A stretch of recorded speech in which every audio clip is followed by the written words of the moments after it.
Olá pessoal, na aula de hoje vamos discutir o capítulo 5 do nosso livro, que é o capítulo que está intitulado como Interações Gênicas. As interações gênicas elas também são retratadas nos outros livros como as extensões do mendelismo. É aqui onde a gente é convidado a refletir um pouquinho sobre alguns termos. Cada um desses termos tem relação direta ao comportamento dos alelos e a influência desses alelos em relação a outros conjuntos de alelos ou a expressão fenotípica de um determinado conjunto de genes de uma célula. Começamos esclarecendo sobre os conceitos de dominância e recessividade. O que é a dominância? É quando uma característica, ou seja, quando um alelo de um gene tem sempre efeito preferencial. A recessividade é quando o alelo de um gene tem um efeito que ele não é preferencial, ou seja, que ele só se manifesta mediante a presença de outro alelo, também recessivo. Então, o conjunto desses dois alelos vão apresentar a expressão de uma característica. A ausência de um alelo dominante faz com que o alelo recessivo se represente ou se expresse. A presença de um alelo dominante inibe a ação do recessivo e, consequentemente, o efeito do alelo dominante é que é expresso. Dominância completa é quando um único alelo responde ou tem expressão completa de um gene.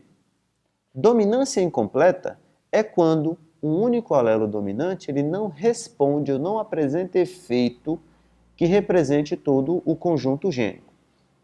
No capítulo 5, a gente é convidado a lidar e a compreender direitinho quais são essas características e quais são essas representações. Pelo esquema da figura 5.1, nós temos a flor bonina. E essa flor apresenta dois tipos de alelos, o alelo vermelho e o alelo branco. O alelo vermelho ele é um alelo de dominância incompleta e o alelo branco um alelo recessivo. Por que nós dizemos que o alelo vermelho é de dominância incompleta? Quando nós promovemos o retocruzamento da geração F1, quando eu cruzo flores brancas com flores vermelhas, flores brancas com o alelo dominante, incompleto, com as flores brancas do alelo recessivo, eu tenho uma produção da geração F1. Raciocinem comigo. Azão, azão do vermelho, com azinho, azinho do branco.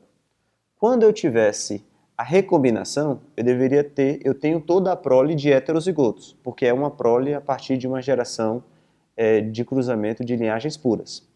Então, os meus indivíduos heterozigotos deveriam ter a coloração vermelha, que é oriunda da característica dominante. No entanto, esses indivíduos apresentam uma terceira característica. O heterozigoto apresenta a cor rosa, que é intermediária à cor vermelha e à cor branca, resultando que a presença de um único alelo dominante não foi suficiente para promover a expressão vermelha. Então eu tive a expressão parcial de toda a característica a partir da presença de um único alelo dominante. Esse alelo dominante que tem expressão parcial, eu chamo ele de alelo de dominância incompleta.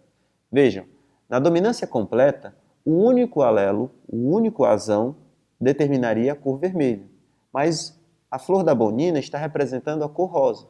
Então isso é devido à falta de expressividade completa ou à falta de expressão completa do alelo que é oriundo de uma característica dominante. Então, a partir daí, eu tenho a presença de três fenótipos. Quando eu vou fazer a proporção fenotípica, em vez de eu ter 3 para 1, eu vou ter a proporção 1 para 2 para 1. Por que de 1 para 2? Porque eu tenho uma possibilidade de ter o alelo, de ter a característica vermelha pelo genótipo azão-azão, duas possibilidades de ter o alelo roso pela recombinação dos heterozigotos e uma possibilidade de ter o alelo branco ou a característica branca a partir da combinação dos alelos recessivos em homozigose. Então, quando eu tenho essa proporção 1 para 2 para 1, geralmente isso é uma característica de dominância incompleta, porque um único alelo dominante não causa efeito ou expressão suficiente para cobrir toda aquela característica. E isso é representado aí pela flor da bonina. Quando a gente vai falar de codominância, a gente tem que lembrar de do sistema sanguíneo humano. O que é a codominância? Dois alelos diferentes, ambos apresentam efeito de dominância. Na nossa espécie, nós sabemos que existem 4 tipos de sangue. O sangue do tipo A, o sangue do tipo B, o sangue do tipo AB e o sangue do tipo O. O sangue do tipo A ele é representado pelo alelo dominante azão. O sangue do tipo B é representado pelo alelo dominante do tipo Bzão. Quando eu tenho a combinação desses dois alelos no mesmo indivíduo, o indivíduo tem sangue AB. Por que ele é um indivíduo codominante? Porque o alelo azão e o alelo Bzão, ambos se expressam, nenhum deles vai ser reprimido ou retraído devido à presença ou expressão do outro alelo. Ambos vão ter a sua expressão garantida. Então eu digo que é uma expressão de dominância cooperada, ou seja, codominância. Um se expressa independente da presença do outro. Então, quando os dois estão presentes, ambos vão apresentar suas características. Então, o alelo azão vai produzir as proteínas azão, do tipo A. O alelo Bzão vai produzir as proteínas do tipo B. Então, por isso os indivíduos são do tipo sanguíneo AB. O sangue do tipo O ele é homozigoto recessivo. Não existe característica de dominância no sangue do tipo O. Tá? Então, toda vez que a gente for falar de codominância, é bom a gente lembrar das características do sistema sanguíneo. É um exemplo clássico dentro das literaturas. Porque o sangue do tipo A, quando combinado com o sangue do tipo B, eles, com alelos do tipo B, alelos do tipo A, quando combinados com alelos do tipo B, dão origem ao sangue AB. E não apenas ao sangue A ou apenas ao sangue B. Ambos os alelos expressam o efeito e produzem as suas características. Diferente da dominância incompleta. Na dominância incompleta, quando o alelo dominante está em heterozigose, ele não apresenta efeito completo para cobrir a característica. Lembra lá da flor da bonina. O alelo dominante sozinho deveria apresentar o efeito na flor vermelha. Mas como é apenas um alelo, ele faz um efeito parcial. Como o outro alelo recessivo proporciona a cor branca, eu tenho uma característica intermediária. Então aí eu relembro a característica do que a gente chama de dominância incompleta, lá no caso da flor da bonina. Próxima característica é a característica dos genes letais. Os genes letais eles são muito famosos na literatura genética. Eles se referem àqueles conjuntos de genes que, em homozigose dominante ou em homozigose recessiva, causam a morte. Se ele for um gene letal dominante, ele vai causar a morte do indivíduo tanto na homozigose quanto na heterozigose, se ele tiver dominância completa. Se ele for um alelo recessivo, ele só vai causar morte se ele tiver em homozigose recessiva. E o nosso livro, ele retrata 2 exemplos muito bem distribuídos, do gato Manx, né, da linhagem de gato Manx, e dos ratinhos amarelos ou ratos yellows, que são 2 exemplos que o nosso livro apresenta das características letais que são oriundas, ora de genes dominantes, ora de alelos dominantes, ora de alelos recessivos. Em alguns casos com dominância incompleta, outros casos com dominância incompleta. É aqui também onde a gente é convidado a discutir uma característica chamada de pleiotropia. O que é a pleiotropia? No nosso livro nós temos um adendo interessante para a pleiotropia. É o fenômeno no qual um gene afeta várias características. Ou seja, o alelo de um gene ele pode interferir em outras características. Um gene pode influenciar outras características de um indivíduo. Tá? Isso não quer dizer que o gene vai interferir em outro gene, não. Um gene vai produzir um produto e esse produto vai influenciar em outras características do organismo. Isso é a pleiotropia. No entanto, nós temos a interação gênica, que ela vai ter um significado um pouco diferenciado. A interação gênica é a capacidade que um gene tem de inibir a atividade de outro gene. Tá? Isso é interação gênica, mas comumente chamado de epistasia. O gene epistático é aquele gene que tem a capacidade de inibir outro gene.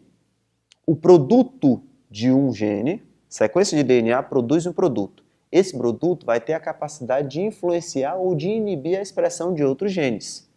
Ele produz uma proteína que vai silenciar ou resguardar a expressão de um outro gene. Isso a gente chama de epistasia. A pleiotropia é quando o alelo de um gene, quando se expressa, ele interfere em outras características. Ele modifica outras características. Ele não impede os genes de se expressar. Ele está relacionado ao fenótipo. A epistasia, como o nosso livro muito bem apresenta, ela tem algumas características. As epistasias recessivas, que são aqueles genes recessivos que podem produzir produtos funcionais que interferem ou que silenciam outros genes, ou a epistasia dominante, que basta um alelo dominante para produzir um produto que vai silenciar outros genes ou inibir outros genes. Lembre-se, a epistasia é completamente diferente da pleiotropia. Tá? Eu tenho um gene na epistasia que produz um produto que vai silenciar ou inibir outros genes. Na pleiotropia, o alelo de um gene vai interferir na expressão do outro. Ele não vai impedi-la, mas ele vai alterar suas características, como o nosso livro muito bem apresenta com alguns exemplos. Além disso, nós temos outras características, que já é o gancho para o capítulo 6 do nosso livro. Lá a gente fala sobre alelismo múltiplo. E o que é esse alelismo múltiplo, professor? O que é o alelo? São as formas variáveis de um gene. Então, quanto mais formas variáveis aquele gene tiver, mais alelos ele vai ter. Exemplo, vamos falar da cor do olho. Nós temos algumas cores de olho, que são a cor negra, a cor verde, a cor castanha, a cor azul. Por enquanto, nós temos 4. Cada uma dessas cores é determinada por um alelo diferente. Qual é o gene? Cor do olho. Quais são as variáveis desse gene?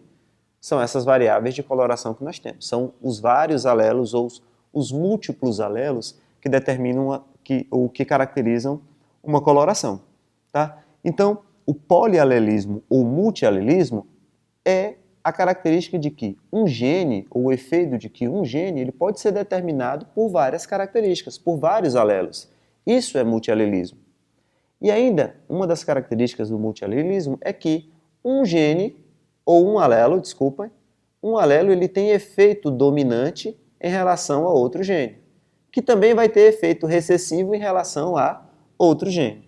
Então isso é o multialelismo ou o polialelismo. O exemplo clássico de polialelismo que é discutido sempre na literatura é o que o nosso livro apresenta, da coloração da pelagem dos coelhos.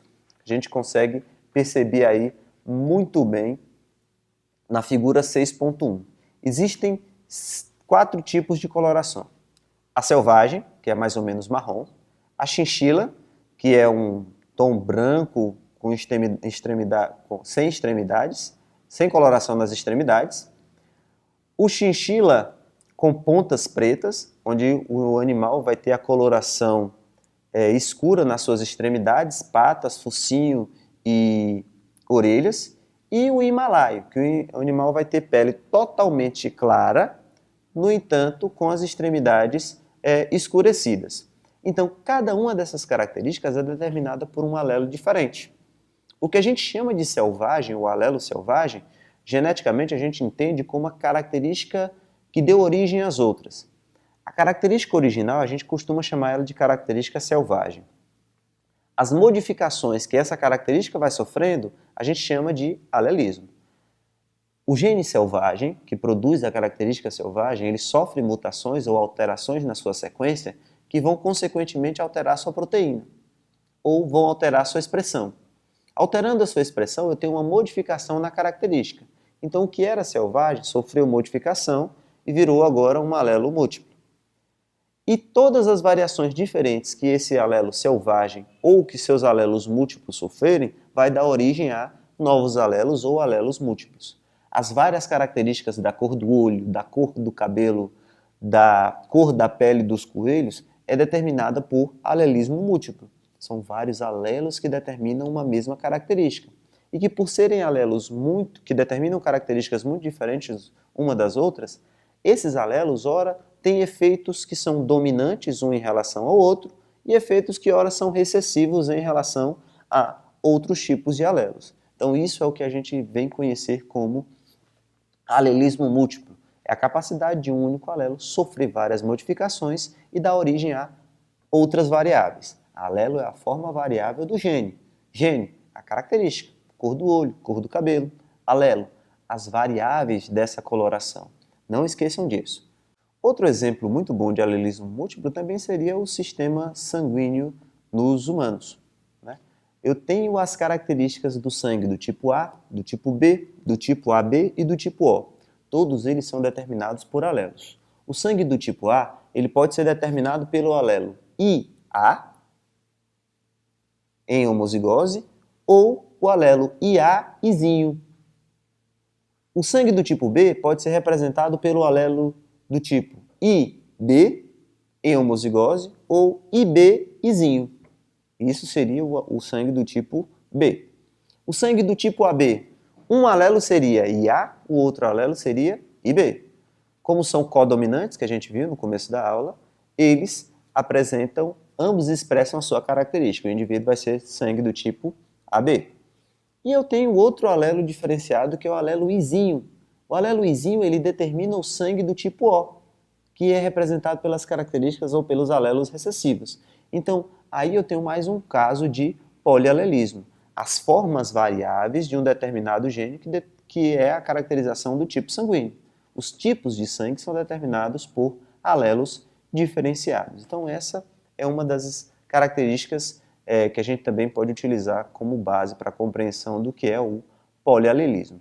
Todos os polialelismos, ou todas as características determinadas por alelos, elas obedecem às regras ou às recomendações do monohibridismo ou do dihibridismo. Assim também, se forem várias outras características, aí vai para trihibridismo, tetrahibridismo e por aí vai. Então elas obedecem às leis de Mendel. Até agora a gente não encontrou nada que seja diferenciado disso.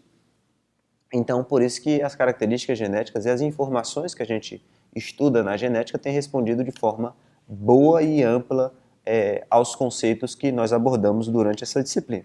Nós temos o convite ao teste de alelismo. Para que serve o teste do alelismo?